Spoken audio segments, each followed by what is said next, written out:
So cowards are coming out of the woodwork, and I mean cowards, total chumps and losers, to attack the Secret Service, people like Russia Rach, Moscow Maddow, to attack the Secret Service because they never had the cojones to do the job themselves, wouldn't, matter of fact, never did anything of any worth at all in their lives. And one of these career losers is a guy by the name of Frank Figliuzzi. I think his real name is Frank Figliuzzi, but we're just going to call him Frank Figliuzzi. So Frank Figliuzzi, one of the legendary losers of MSNBC, which again is saying a lot. This is the same network where Russia Rachel Pepe hoaxer works and Jason Johnson works. Jason, who wants to go Cuba, North Korea style on Republican lawmakers. Frank Figliuzzi is a former, how this guy got promoted in the FBI is really beyond me. This is one of the most incompetent buffoons I have ever seen. Here's Figliuzzi on MSNBC taking a shot at the Secret Service, totally unironically, while speaking as a former FBI official, the agency that investigated the pee-pee tape that didn't exist. Here's Figliuzzi. Check this out. It just kind of blows my mind from the standard operating procedure of apolitical federal law enforcement. The fact that Secret Service agents may have been cheering or even more disturbingly, confused about whether they would be providing a detail to the president-elect who actually, won the election and is coming in now per our rule of law is astounding to me. And it begs the question of whether or not this Secret Service director, of which all of this happened on his watch, is up to the task and has led the agency as it's supposed to be led. And if he can't answer why this happened and how this happened, then whether or not he needs to step down. What? Now, Figliuzzi's perfect for MSNBC. He fits all the criteria. Number one, he's a moron. Number two, he's probably a liar, too. I'll show you some more of Figliuzzi's greatest hits on MSNBC in a minute. But he promotes a conspiracy theory here that the Secret Service was confused about if they should protect President-elect Joe Biden when it was, in fact, declared he was the president-elect. There was no confusion. He's literally making that up. There wasn't a declared president-elect.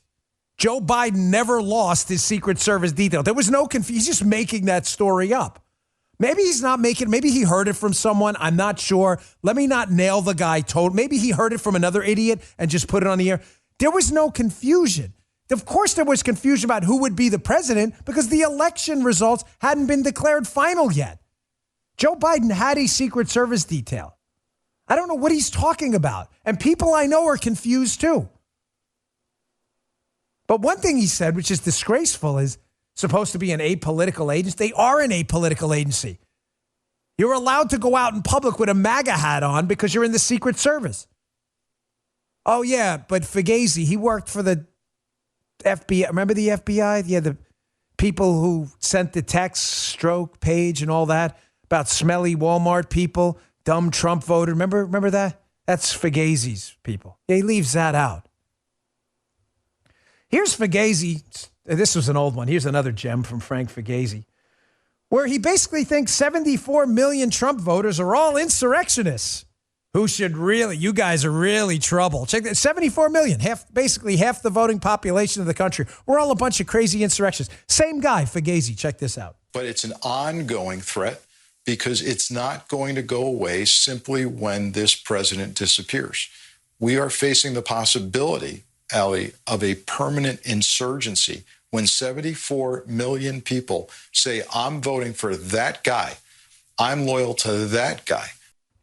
It's Figliuzzi. This is who was running the FBI.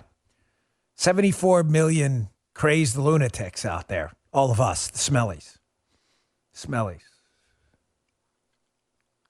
This guy's criticizing the Secret Service director, a man I worked with in the Secret Service who has more courage in his middle finger than Figliuzzi does in his entire body. Here's one more of Figliuzzi.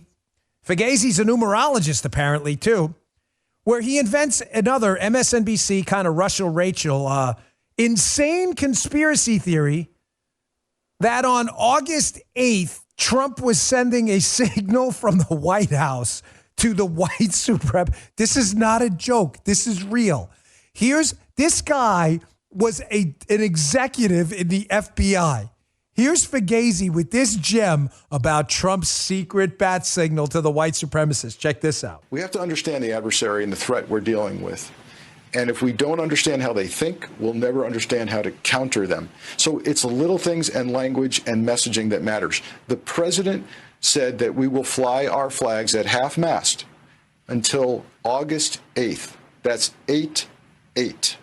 Now, I'm not going to imply that he did this deliberately, but I am using it as an example of the ignorance of the adversary that's being demonstrated by the White House. The numbers 8/8 are very significant in neo-Nazi and white supremacy movement.